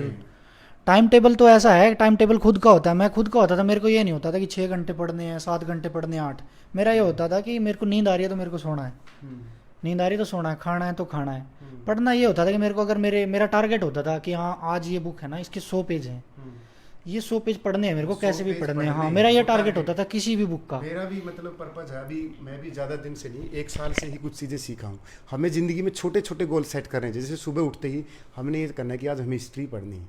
और सर मैं थोड़ा सा दिमाग में भी एक क्वेश्चन आया कि जैसे बच्चे की एक स्ट्रेटजी होती है, जैसे वो जीएस को लगा लो, वो जीएस में क्या करेगा, हिस्ट्री है, जैसे हम हरियाणा की जिक्र करते हैं, वो सोचेगा यार हिस्ट्री है, 2-3 नंबर की आती है, छोड़ दूँ। सोचता है या नहीं सोचता? सोचता है। उसके बाद वो आता है केमिस्ट्री पे, केमिस्ट्री यार 3-4 नंबर की आती, छोड़ दें। कितने गए सर? 6-7 नंबर गए। उसके बाद आता है वो क्या करेगा, यार फिजिक्स, यार फिजिक्स के तो टफ है, न्यूमेरिकल आते हैं, वो 5-6 नंबर फिर छोड़ देगा। तो इस तरीके से वो क्या करेगा, वो धीरे धीरे लगभग 25-30 नंबर छोड़ देगा। यस या नो? छोड़ता या नहीं छोड़ता? बिल्कुल ऐसा करते हैं, मेरे साथ होता था। मैं बता रहा ना, मेरा हिस्ट्री वीक पॉइंट होता था। हिस्ट्री का मैं मॉडर्न तो पढ़ लेता था, एंशियंट मेडिवल वो मतलब दिमाग में नहीं आते थे मेरे। कई एग्जाम में मेरे ये रहता था कि मैं हाँ छोड़ देता हूँ ये वाला पोर्शन है, लेकिन उसमें भी मैं कुछ कुछ पढ़ के जाता था कि यहाँ से क्वेश्चन आते हैं। पूरी नहीं पढ़ता था, लेकिन फिर भी कहीं कहीं से मैं पढ़ के जाता था, जैसे हड़प्पा है, ये सब उनके क्वेश्चन। हाँ, पढ़ के, जो मेरे दिमाग में नहीं वो एंटर करते थे, लेकिन फिर भी मैं पढ़ के जाता था उनको कि हाँ पढ़ना है, लेकिन आ गया ना क्वेश्चन कहीं से मतलब रह जाए। और हाँ हमारे, अब क्योंकि मैं हिस्ट्री मेरा ऑप्शनल है, हिस्ट्री मेरा ऑप्शनल है, तो हिस्ट्री मैं करवाऊंगा आपको। ऐप से पढ़ना, आप कोर्स लेना, ठीक है? हम कोड दे देंगे, फ्री में ही मिलेगा आपको, ठीक है? क्योंकि मैं वनडे एग्जाम की करवाता हूँ, तो अच्छी कराता हूँ, क्योंकि मैं सर ट्रिकी अप्रोच के साथ कराता हूँ। एक अप्रोच होती है, जैसे बच्चे को सब टीचर अच्छा कराते हैं, लेकिन मैं बेसिक के साथ एक लास्ट में एक ट्रिक बताता हूँ कि इससे याद रखो तो रख लो, उस अप्रोच से कराता हूँ। तो सर बच्चों का एक क्वेश्चन है भाई, शेयर करते हो। रामन भाई, सबसे कम शेयर आए हैं तुम्हारे। करण जाखड़, एचसीएस मेन में आंसर राइटिंग के बारे में पूछो। आंसर राइटिंग पूछ रहे हैं सर, करण पूछ रहे हैं। भाई करण शेयर कर दो सभी ग्रुप में। पंकज, हरपाल शेयर नहीं किए भाई। देवेंद्र आपने, पंकज ना, विपिन आपने भाई। एचसीएस मेंस में ऐसा है, मेरा यूपीएससी मेंस में भी मेरी सबसे बड़ी जो प्रॉब्लम रही है मेंस की, मेरी राइटिंग स्पीड है ना, मतलब कंटेंट है मेरे पास लिखने के लिए क्वेश्चन में, मेरी राइटिंग स्पीड मतलब स्लो है, मतलब हाँ राइटिंग तो अच्छी होनी चाहिए और स्पीड। हाँ बिल्कुल, मेंस यूपीएससी हो या एचसीएस, हाँ बिल्कुल वो प्रैक्टिस मांगती है, प्रैक्टिस चाहिए हमें। हाँ जैसे न्यूज़पेपर से कोई लेख ले, या जैसे कोई हम किसी टॉपिक को ले लें, जैसे बिल्कुल हमने कोई भी टॉपिक पढ़ लिया, जैसे एक दिन आज हमने ये चीज़ पढ़ी, उसमें कोई सी अपने पुराने एग्जाम मेंस के पेपर होते हैं, जैसे उनमें से आया हुआ कोई भी क्वेश्चन उठा लें। हाँ बिल्कुल, हाँ टेबल पे खुद को एनालिसिस। हाँ बिल्कुल, हाँ ये क्वेश्चन वहाँ से आया हुआ है, जैसे हाँ ये आया था यार, हाँ वो फिर लिखो और फिर उसको एनालिसिस करो। तो मतलब मेरी तो ये कमी रही है, मेरी स्पीड नहीं थी। और सबसे पहले ये रहता है कि हमारे एक वर्ड लिमिट होती है यूपीएससी में भी, एचसीएस में भी, कि हाँ इतने वर्ड्स 200 वर्ड्स में लिखना है, 300 वर्ड्स में, वो मतलब लिमिट तो हमें मेंटेन रखनी पड़ेगी। वो कोई नहीं 1 लाइन या 2 लाइन फालतू होगी, लेकिन वो मतलब स्टिक करनी चाहिए, वर्ड लिमिट और टू द पॉइंट। क्वेश्चन में जो पूछा गया है सिर्फ वो फालतू की बातें नहीं मांगती है, एचसीएस है ये है। बाकी मेरा हुआ नहीं है, कई ये बोलेंगे कि हाँ इनका तो हुआ नहीं है, कि हाँ मेंस फिर वाला भी प्री तो हाँ निकला है ना, ये हाँ तो प्री निकला, लेकिन मेंस में ये बोलेंगे कि हाँ इनका मतलब ये बोल रहे हैं मेरे राइटिंग पे। तो बहुत चांस है, मेरी क्या दिक्कत मेरी है? लेकिन मेरी प्रॉब्लम ये है कि मेरी स्पीड बहुत कम थी, मेरे क्वेश्चन अटेम्प्ट रह जाते थे। अगर यूपीएससी में 20 क्वेश्चन आते थे जैसे हमारे टाइम में, तो मेरे 4 क्वेश्चन रह जाते थे, मतलब अटेम्प्ट करने रह जाते थे। और उसी की वजह से मेरे अगर हर एक क्वेश्चन पेपर हर एक पेपर में मेरे 3-3 4-4 क्वेश्चन छूटे हैं। और मेरे ऐसा ही रहा कि मेरे 10-10 15-15 नंबर और आ जाते, तो उनमें हर एक पेपर में वो क्वेश्चन अटेम्प्ट होते, तो मेरा मतलब मेंस भी होता क्लियर। तो मेरा तो वो स्पीड का मैटर है, और ये stick to the point, word limit वो हमें मेंटेन रखनी पड़ेगी, और स्पीड, और जो पूछा गया है पेपर में सिर्फ वही लिखना है। फालतू का मतलब मांगती नहीं है ये सब चीज़ें कि हम कुछ भी लिख दें उठा के, वो चीज़ें होती हैं मेंस में। और जब लगे कि यार कोई भी एग्जाम क्वालिफाई नहीं होगा तब क्या करें? बच्चे पूछ रहे हैं कि सर जैसे कंसंट्रेशन के बारे में बताएं, जैसे कभी भी कोई भी मन ना लगे पढ़ाई में तो क्या करें? सबसे बड़ी प्रॉब्लम है। बिल्कुल ऐसा मेरे साथ भी हुआ है। मैं मतलब आज बता रहा हूँ, मतलब मैंने घर वालों को भी नहीं बताया कभी। कभी कभी इतना हो जाता था वहाँ दिल्ली के एक रूम में पैक होके, मतलब ऐसा रोते थे अकेले रूम में जाके, मतलब क्या करें, रोना आता था, कुछ भी खाने का मन नहीं करता, कुछ भी, दिमाग इतना ख़राब हो जाता था। तो उसके लिए मतलब मैंने खुद ही कुछ ऐसे कोट्स वगैरह लगा रखे थे अपनी चारों दीवारों पे। ऐसे नहीं कि बड़े बड़े वो मतलब कोई ऑथर हो गए उनके कोट्स, ऐसा कुछ नहीं, मैंने ऐसे कुछ नहीं लगाए। सिर्फ ये आज नहीं तो कल ये करना है, आईएएस, ये सब, मतलब अभी नहीं तो कभी नहीं। मेरा मानना है मतलब कि फोन में या वॉलपेपर पे, जैसे हम रूम में पढ़ते हैं, जैसे हम मुखर्जी नगर में हैं या किसी भी शहर में, हमारे रूम में सनी देओल या सलमान खान की फ़ोटो न होकर माँ बाप की फ़ोटो होनी चाहिए। क्योंकि वो जब 10,000 या 15,000 भेजते हैं या हमारे किसी से हम लेते हैं, तो सामने आएगा कि हाँ यार इसे देख, ये किस उम्मीद से बैठे हैं और हम यहाँ बियर पी रहे हैं या मज़े ले रहे हैं अंजलि के साथ। तो सबसे बड़ा मोटिवेशन, माँ बाप से बड़ा मोटिवेशन मैं किसी को नहीं मानता कि संदीप मेहसुरी या विवेक बिंद्रा या कोई भी बड़ा नाम हो, दयानंद या विवेकानंद सर हो, कोई भी बड़ी हस्ती हो, इन सबसे बड़ा मोटिवेशन माँ बाप है। मेरा खुद का मानना सर, शायद मैं गलत भी हो सकता इस पॉइंट पर, लेकिन मेरी खुद की थ्योरी है, माँ बाप या जैसे मेरी खुद का मोटिवेशन मेरी नानी जी हैं। तो अपने जो हमारे साथ रहते हैं, जिससे हमें बड़ा किया है, उससे बड़ा मोटिवेशन मैं तो नहीं मानता सर। बिल्कुल, मेरा भी फैमिली का बहुत मतलब सपोर्ट रहा है। मतलब जो फादर साहब थे उन्होंने मतलब ये बोला है कि आप मतलब जो करना चाहो कर लो, मैं तो आपको सपोर्ट कर सकता हूँ, आपको जो पढ़ना है, मेरे को ये चाहिए कि आप कामयाब हो। पहले जॉब ले लो, छोटी मोटी कोई भी ले लो, क्यों कि आज के हमारे मतलब एक रोज़गार बहुत ज़रूरी होता है। इसलिए बोला एक बार छोटी भी मिल जाए तो कोई दिक्कत नहीं है, हम एक बार मतलब इनकम का सोर्स हो जाएगा मैं, और ना प्रेशर आएगा सोशल प्रेशर कि हाँ जॉब नहीं है, ये नहीं है। भाई सभी दीपक शेयर और मेरी माँ तो वैसे ही अनपढ़ थी, उनको तो मतलब ये था कि हाँ नौकरी लग जाए, कोई भी नौकरी लग जाए, तो नौकरी हाँ सभी के साथ होता है। सभी की ज़िंदगी में एक छोटी सी जॉब, मतलब सबके साथ होता है कि छोटी सी जॉब लग जाए, और एक माँ बाप की परेशानी भी मिट जाती है सर। सबसे बड़ा कि आसपास में जो है ना कि थोड़ी सी इज्जत भी बनती है माँ बाप की। तो जिस दिन आप नायब तहसीलदार सेलेक्ट हुए थे, तो आपके जैसे पेरेंट्स गली में जा रहे होंगे, तो सबसे बड़ी खुशी जब होगी ये, जैसे पहले तो आप इंट्रोडक्शन देते कि मैं उसका लड़का हूँ, लेकिन जिस दिन आप सेलेक्ट हुए तो शायद उस दिन आपके पापा को ये बोल रहे कि ये अचिन का पापा है जो तहसीलदार लगा है, नायब तहसीलदार। तो उस दिन शायद यही हुआ होगा कि आप जैसे सेलेक्ट हुए, तो अगली सुबह जब वो मॉर्निंग वॉक पे जा रहे होंगे या खेत में जा रहे होंगे कहीं भी काम पे, तो आपके पेरेंट्स को ये बोल के बुलाया होगा कि ये देखो ये उसका पापा है जो नायब तहसीलदार सेलेक्ट हुआ, और this is the best moment for your life sir.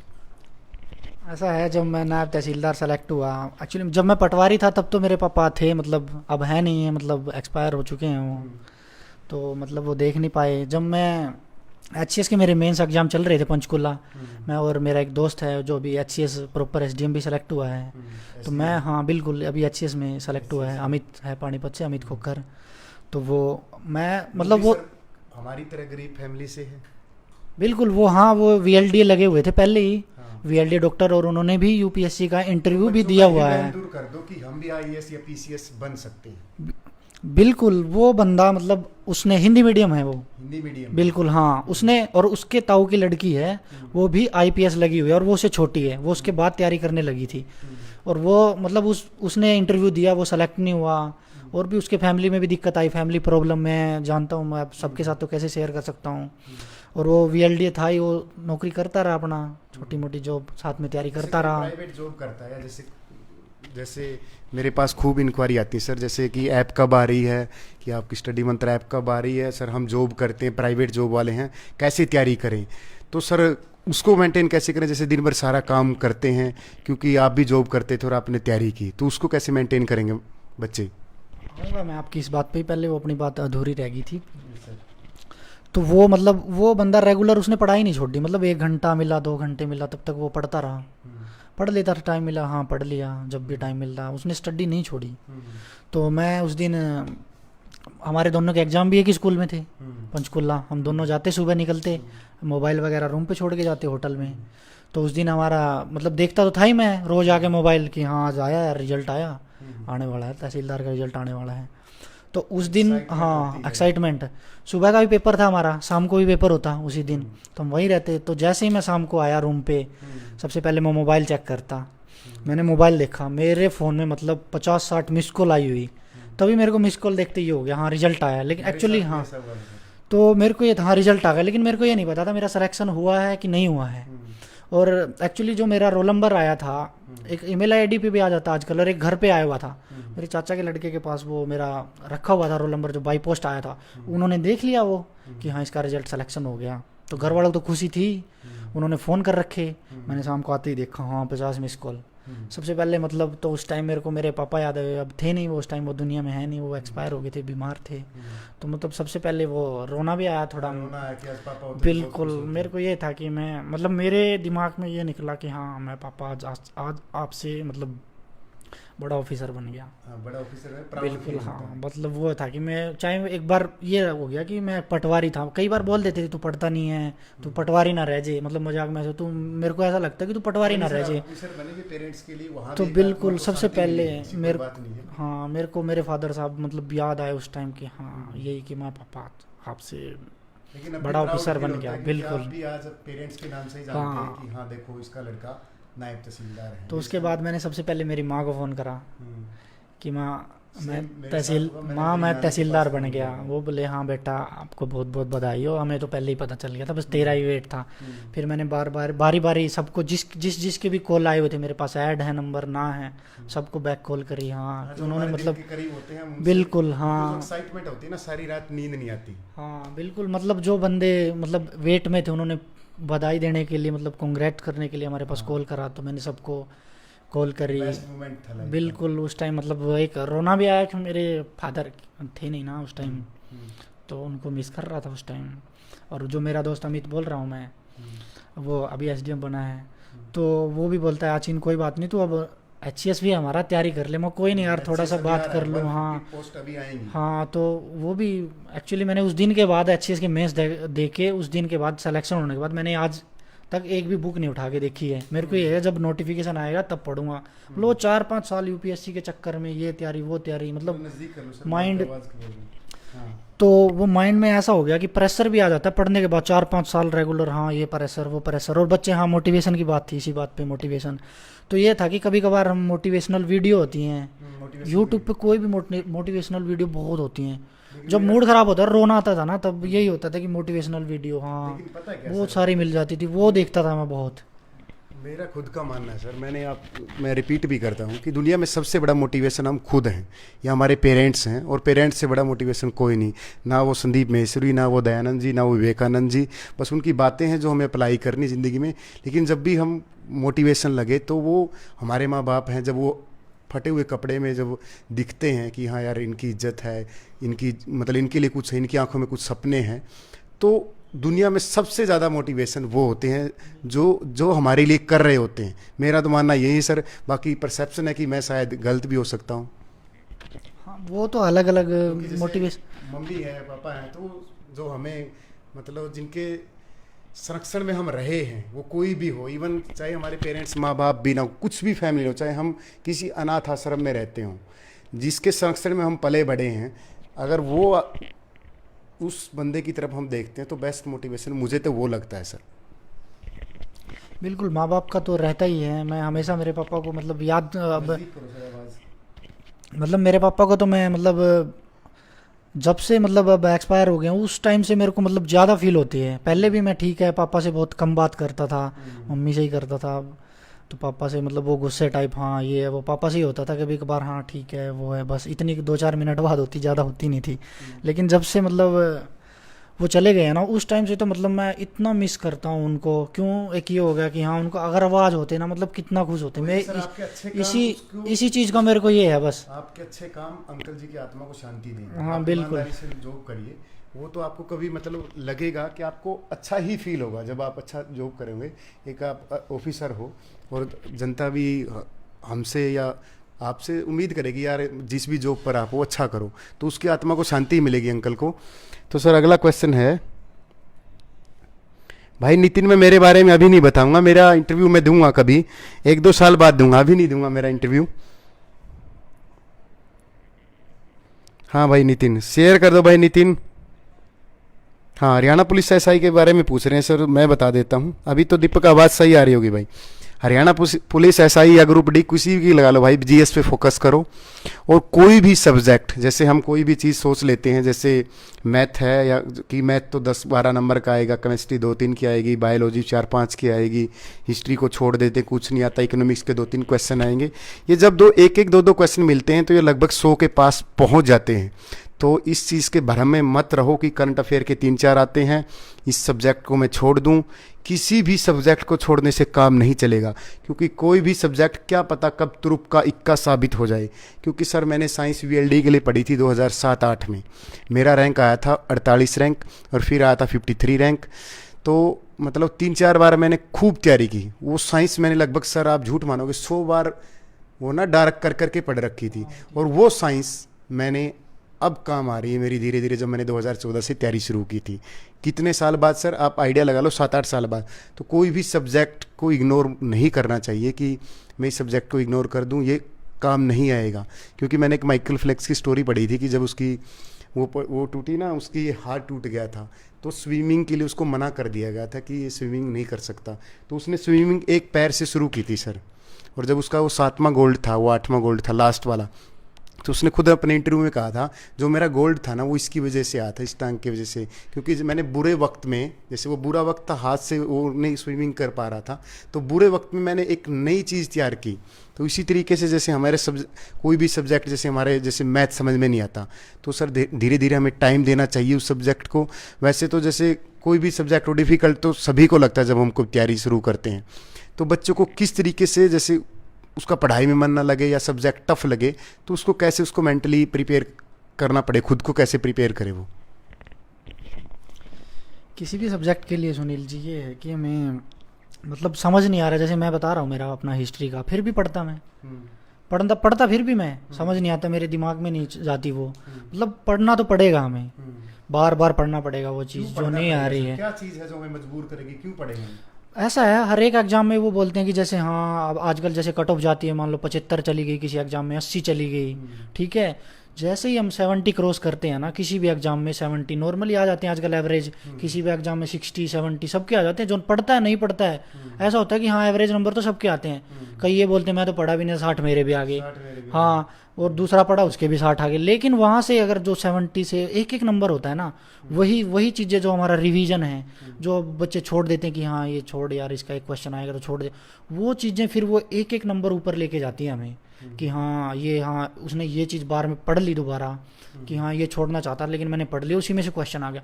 वो चीज़ें एक एक हमें, वो एक एक क्वेश्चन फिर हमें ऊपर लेके जाता है उस कट ऑफ तक, और कट ऑफ से ऊपर वो चीज़ें फिर हमारा वो सिलेक्शन करवाती हैं।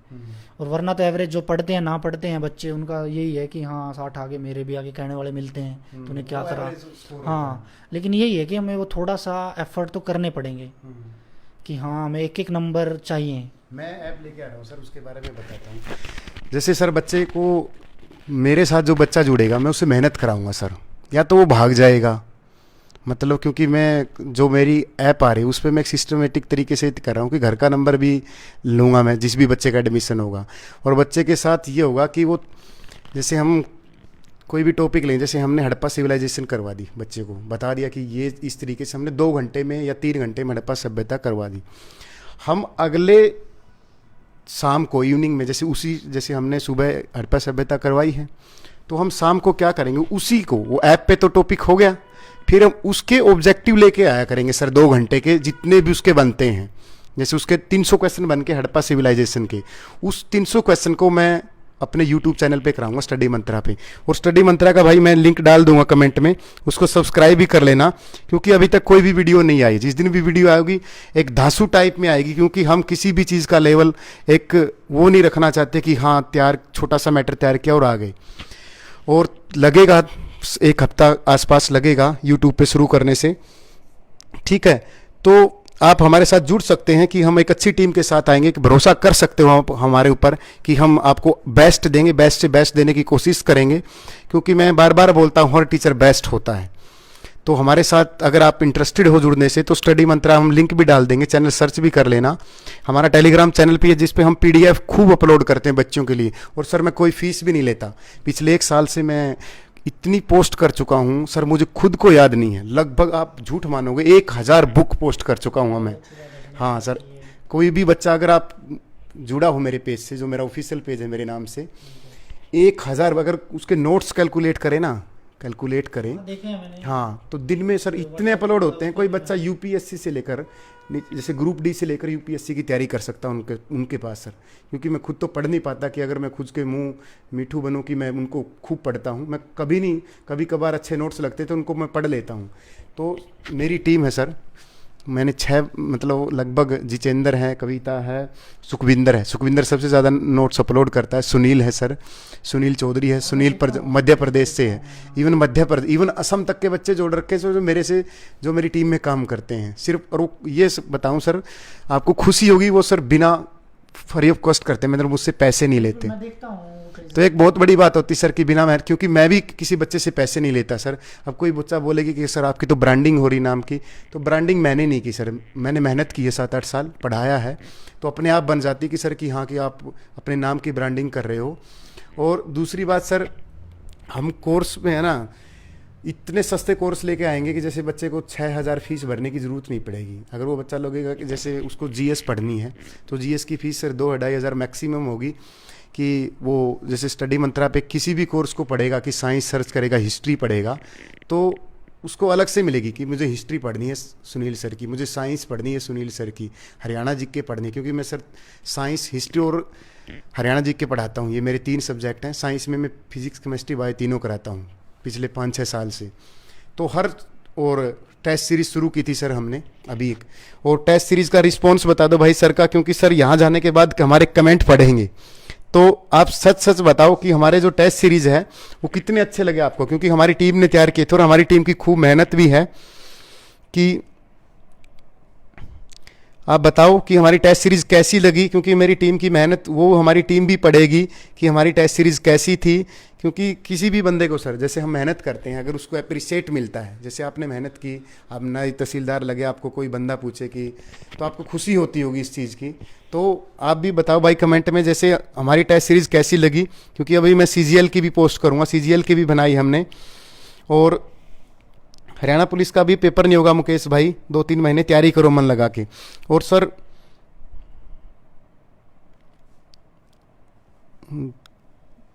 थैंक यू भाई अश्विन, थैंक यू, बेस्ट है सर। देख थैंक यू भाई, बताओ सब, क्योंकि सर मैंने फ्री में दिए हैं वो भी है, मैंने पैसे लगा के आगे पूछे कि मैंने टाइप कराए हैं, क्वेश्चन बनवाए हैं, ऐसा नहीं कि वो कहीं से बन के आए हैं, कॉपी पेस्ट की है, पूरी मेहनत से वो टेस्ट बनाए हैं। और ऐसा नहीं कि 1-2 टेस्ट, लगभग 10-12 टेस्ट फ्री में दिए हैं। और बच्चों के जो कमेंट आते हैं उसके बाद भी मैं फ्री ही दूंगा। लेकिन जैसे ऐप पे सर, ऐप का जो, जैसे ऐप पे जैसे पैसे भी लगते हैं इंस्टॉलेशन के, तो वहाँ से तो अगर किसी बच्चे को एक टेस्ट के 10 रुपये भी पे करने पड़ते, तो मैं तो नहीं मानता कोई ज़्यादा होंगे। या मानते हो कि जैसे फ्री की चीज़ें सही रहती हैं, आप मानते हो? फ्री का तो ऐसे ही होता है कि फ्री में है, ये है, ऐड कर रहे हैं अपनी, बाद में लेंगे, लेकिन फ्री में लोग सीरियस नहीं लेते। सबसे बड़ी बात होती है फ्री की चीज़ों को लोग सीरियस नहीं लेते। जैसे मैंने फ्री में टेस्ट सीरीज दिया, जैसे मैंने फ्री में टेस्ट सीरीज दिया, तो थोड़े से बच्चों ने किया, तो मैंने बंद कर दिया और कमेंट में पूछा कि भाई फ्री की चीज़ें आपको अच्छी नहीं लग रहा, क्योंकि वही जैसे नाइकी के जूते आते हैं ना, तो महंगे वाला कोई इंजेक्शन हो तो वो अच्छा लगता है लोगों को।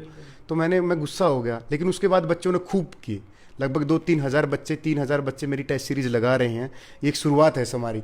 तो क्या फ्री में अब मैं जैसे 10 रुपये चार्ज रखूँगा किसी भी टेस्ट को, महंगे तो नहीं है सर? 10 रुपये तो कोई महंगे नहीं है आज के टाइम में, कोई भी मतलब आराम से अफोर्ड कर सकता है। और हाँ, अगर ऐसा भी कोई बच्चा हो कि हाँ बिल्कुल मतलब फिनेंशियली अगर वीक है तो उसको भी हम सपोर्ट करवा देंगे, कोई बात नहीं है। अगर पढ़ने का है कोई, ऐसा नहीं है कि हाँ आज के टाइम में तो है सब वैसे, लेकिन फिर भी होता है तो कोई बात नहीं है, उसका करवा देंगे ऐसा कोई है तो स्टूडेंट। तो हाँ, और एक और बात मेरी, स्टूडेंट के लिए जो टेस्ट वगैरह देते हैं कई बच्चे, हाँ डिमोरलाइज, एक वो होती है डिमोरलाइजेशन की चीज़ उसकी। किसी भी बच्चे की अगर प्रिपरेशन है, कोई टेस्ट आ रहा है, मान लो एक हफ्ते बाद कोई एग्जाम है, और उससे पहले बच्चे कई करते हैं कि हाँ टेस्ट सीरीज ले आते हैं किसी भी, कि हाँ मैं टेस्ट करके देखूँ, चेक करके देखूँ मेरे कितने मार्क्स आते हैं। वो टेस्ट करते हैं बैठ के आराम से 2 घंटे, एक एक उसमें कोई टेस्ट कैसा, उसमें 40 आ गए, अगले में 50 आ गए, और वहाँ पे वो डिमोरलाइज हो जाते हैं। यहाँ पे डिमोरलाइज होने की ज़रूरत नहीं है। आप उनमें ऐसा कर सकते हैं जैसे मैं करता था। मैं ये करता था कि मैं उनको अपने टेस्टिंग के लिए नहीं यूज करता था वो टेस्ट सीरीज को, मैं उनको नॉलेज गेन करने के लिए करता था। बिल्कुल, मैं उनको नॉलेज गेन करने के लिए ऐसा करता था कि उनके जो आंसर हो गए ना, मैं पहले उनके आंसर का एक साइड में लगा लेता था। हाँ मैंने क्वेश्चन पढ़ा, मेरे को आंसर दिख रहा है, नहीं आया, आंसर देखा उसका, तुरंत उसका आंसर देखा, हाँ इसका ये आंसर है। तो मतलब मेरे को नॉलेज गेन करनी थी ना, कि मेरे को खुद को टेस्ट करना था। वहाँ से मतलब वो नॉलेज गेन के नाम है डिमोरलाइज होता है वहाँ से। जैसे 100 में से अगर उसके 40 नंबर आए ना, जैसे 100 में से 45 नंबर आए तो डिमोरलाइज हो जाता है। हाँ। क्या उसको ये नहीं सोचता कि यार तू यहाँ से नॉलेज गेन कर। जैसे हमने कोई भी क्वेश्चन पढ़ लिया, जैसे प्रैक्टिस सेट में हमने पढ़ लिया, कोई भी हमारे क्वेश्चन आ गया कि हरियाणा की सीमा 5 राज्यों से लगती है, हमने पढ़ लिया, तो ओबियसली बात है वहाँ से हमें 20 क्वेश्चन पढ़ने चाहिए कि सबसे ज़्यादा राजस्थान से लगती कितनी लगती है, सबसे कम इसकी लगती है, कितने राज्यों से लगती, कितने जिलों से लगती है, यहाँ से कौन सी नदी। तो वहाँ से हमें 20-30 क्वेश्चन इकट्ठे करने चाहिए, और बच्चा हो जाता है डिमोरलाइज। तो इन चीज़ों से कैसे बचे बच्चा? तो वही है ना, मान लो टेस्ट सीरीज में कोई क्वेश्चन आ गया हमें, हाँ आ रहा है, नहीं आ रहा तो हम उसका आंसर देख के हाँ देखें, हाँ इसका ये आंसर है, तो हमें ऑटोमेटिक वो क्वेश्चन याद हो जाएगा। और हम अगर वो टेस्टिंग के लिए करते हैं कि हमें चेक करने हैं कितने नंबर है, लेकिन हम वो क्वेश्चन भूल जाते हैं, फिर हमें वो याद नहीं रहते, हमें वो 40 मार्क्स याद रहते हैं कि मेरे 40 आए हैं। हाँ, हमारा कॉन्फिडेंस लो हो जाएगा उससे, हमारा हाँ बिल्कुल कॉन्फिडेंस लो हो जाएगा, हमसे ये नहीं हो रहा, हम तो है ही नहीं प्रैक्टिस। बिल्कुल हाँ, बिल्कुल नॉलेज गेन करने के लिए हमें नहीं आ रहा, कोई बात नहीं है कि हाँ हमें वहाँ से नॉलेज गेन करने का, इसका आंसर ये है, बस याद हो गया। लेकिन हमारे दिमाग में 99% बच्चों के मन में एक परसेप्शन बना हुआ कि चलो टेस्ट करते हैं हमारी कितनी नॉलेज है। तो ये भ्रांति बच्चों को दूर करनी चाहिए। तो सभी बच्चों से रिक्वेस्ट है, जब भी प्रैक्टिस सेट लगाओ तो अपनी नॉलेज बढ़ाने के लिए लगाओ, न कि अपने आप को टेस्टिंग करने के लिए यार कि मेरे नंबर कम आ रहे हैं। क्योंकि ये हमारे दिमाग में ज़्यादा आ गए तो एटीट्यूड चला जाएगा, और कम आए तो वो नेगेटिव एनर्जी चली जाएगी। तो ओबियसली बात है, यहाँ पर सिर्फ पॉजिटिविटी लेने के लिए और एनर्जी और नॉलेज के लिए आना चाहिए हमें कि प्रैक्टिस सेट से कितने क्वेश्चन अलग मिलेंगे और कुछ नॉलेज गेन हो जाए। बिल्कुल हाँ, इसी टेस्टिंग से रिलेटेड एक और कई बच्चों का क्वेश्चन रहता है, जैसे किसी भी एग्जाम में, हम एग्जाम में बैठे हैं तो वहाँ पे स्टार्टिंग के जैसे 4-5 क्वेश्चन, पहला क्वेश्चन देखा नहीं आया, दूसरा देखा नहीं आया, मतलब वो टेंशन में हो जाते हैं कि हाँ दूसरा भी नहीं आया, तीसरा भी नहीं आया, मतलब ऐसे 4-5 क्वेश्चन ऐसे हो जाते हैं कि हाँ हमें नहीं आ रहे।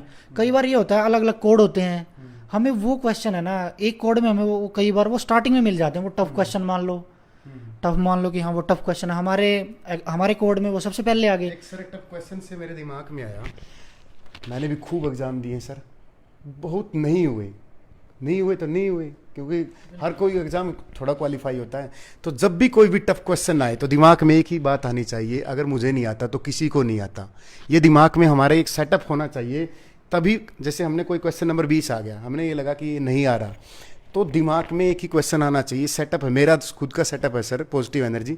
नहीं आ रहा तो भी इसलिए बात नहीं आ रहा, अगर मुझे नहीं आ रहा तो किसी को नहीं आ रहा। लेकिन बच्चा क्या लगा लेता है कि यार नहीं आ रहा, उसी 20वें क्वेश्चन की वजह से उसके 1-2 क्वेश्चन चला जाता है, और वो 1-2 क्वेश्चन सही रह जाता है। बाद में लगता है, वो हरियाणा में बोलते हैं ना, ओ तेरी का, ओ तेरी बेबे का रह गया, तो वो माइंड में रह जाता है। तो वहाँ पर हमें सोचना चाहिए कि नहीं, हाँ मुझे नहीं आता तो ये साला किसी को भी नहीं आता, अपने आप को मोटिवेट रखने के लिए। क्योंकि सर मेरा खुद का मानना है, अगर हम एग्ज़ाम हॉल में अगर पॉजिटिव हैं तो 1-2 क्वेश्चन का मार्जिन हमें पक्का मिलता है सर पॉजिटिव के साथ।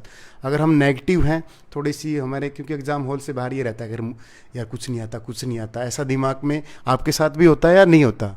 हाँ, मैं बिल्कुल मैं वही बात डिस्कस कर रहा था कि हाँ कि मतलब 5 क्वेश्चन हमें नहीं आए स्टार्टिंग वाले। मेरे एक टीचर होते थे, वो ये बोलते थे कि हाँ आप 5 क्वेश्चन मान लो अब 100 नंबर का पेपर है तो पहले ये मान के चलो कि 5 तो हमें आते ही नहीं है। वो या स्टार्टिंग के लगा लो, वो या बीच में लगा लो, वो या लास्ट में लगा लो।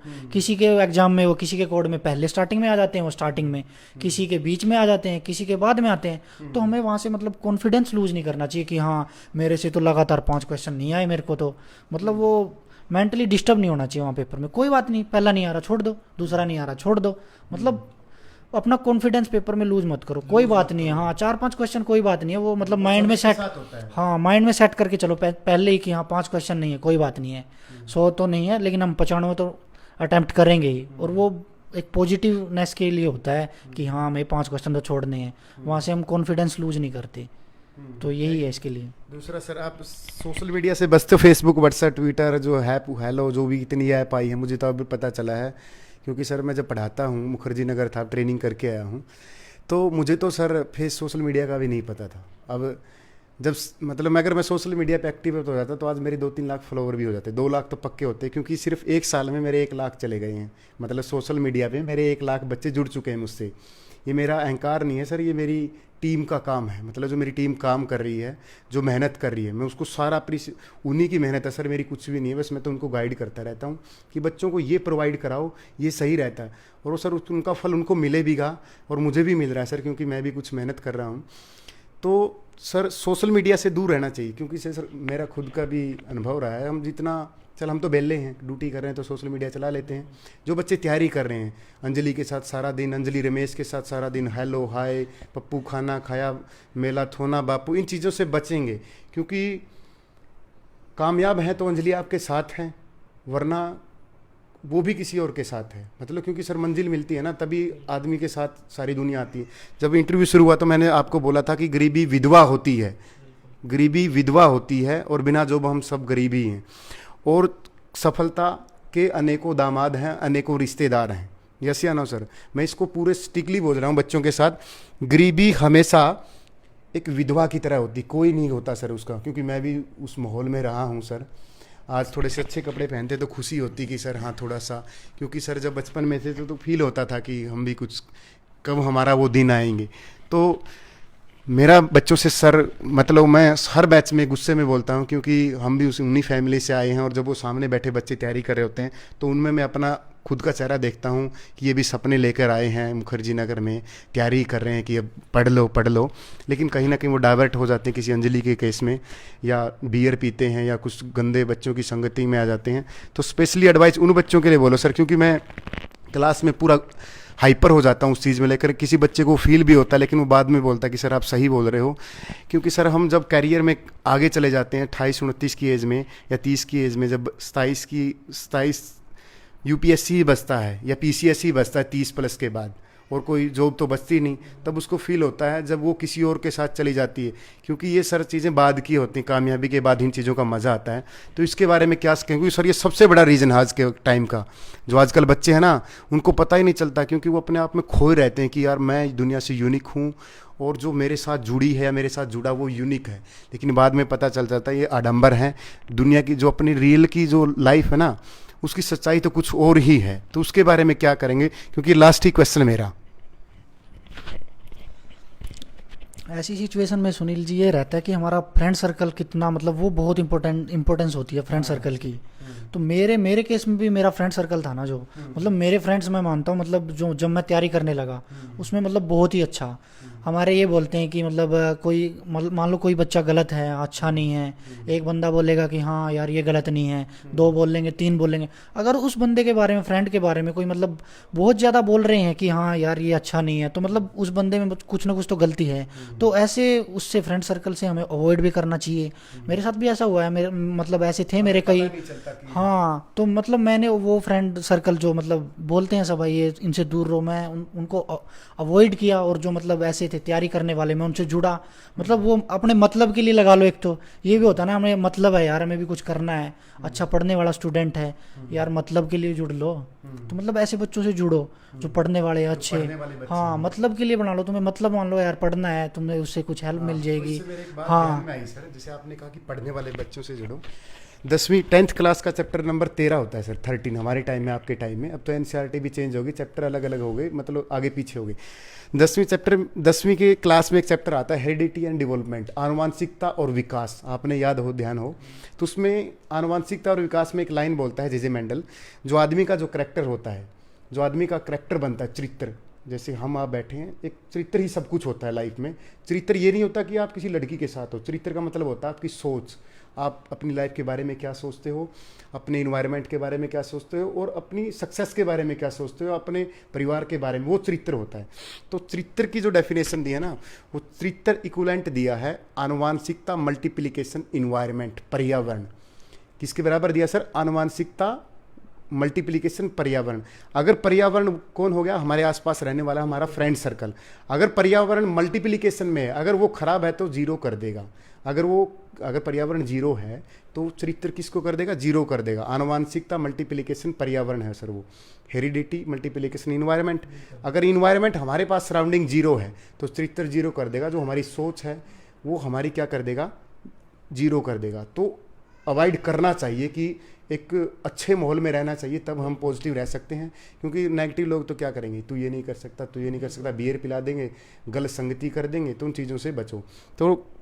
तो लास्ट क्वेश्चन लेते हैं सर किसी का, तो शेयर कर दो भाई। कितने शेयर आए हैं? कम शेयर आए हैं भाई।